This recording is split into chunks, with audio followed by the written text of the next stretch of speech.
வணக்கம். கோவை நீலகிரி செய்திகளுக்காக செய்திகள் வாசிப்பது சரவணன். தமிழ்நாட்டின் மாநில மரமான பனைமரம், மாநில மலரான செங்காந்தல், மாநில பழமான பழா, தேசிய மரமான ஆலமரம், தேசிய பழமான மாம்பழம், தேசிய மலரான தாமரை பற்றிய கல்வெட்டுக்கலை படங்களுடன் தாவரவியல் பூங்காவில் அமைத்துள்ளனர். நீலகிரி மாவட்டம் உதகை அரசு தாவரவியல் பூங்கா அமைக்கும் பணிகள் 1848ஆம் ஆண்டு தொடங்கி 1867ஆம் ஆண்டு முடிக்கப்பட்டது. தொடக்கத்தில் ஆங்கிலேயருக்கு தேவையான காய்கறிகளை சாகுபடி செய்யவே இந்த பூங்கா அமைக்கப்பட்டது. ஆனால் மெக்கைவர் என்ற ஆங்கிலேயர் இங்கிலாந்தில் உள்ள கியூ பூங்காவை போன்று உதகை பூங்காவை அமைக்க விரும்பி ஐரோப்பிய நாடுகளிலிருந்து கொண்டுவரப்பட்ட மரக்கன்று செடிகளை நடவு செய்தார். பின்னர் ஜப்பான், ஆஸ்திரேலியா, கனரியா, ஜேலண்ட் போன்ற ஐலாந்து போன்ற நாடுகளிலிருந்தும் பிரபலமான மரக்கன்றுகளை கொண்டு வந்து நடவு செய்தார். உதகை தாவரவியல் பூங்காவை ஆண்டுதோறும் 30 லட்சம் சுற்றுலா பயணிகள் பார்வையிடுகின்றனர். பூங்காவின் அழகை ரசிக்கும் சுற்றுலா பயணிகள் வானுயர்ந்து நிற்கும் மரங்களை பார்த்து வியப்படைகின்றனர்.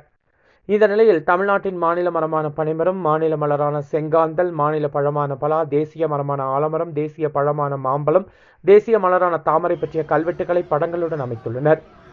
இது சுற்றுலா பயணிகளிடையே நல் வரவேற்பை பெற்றுள்ளது.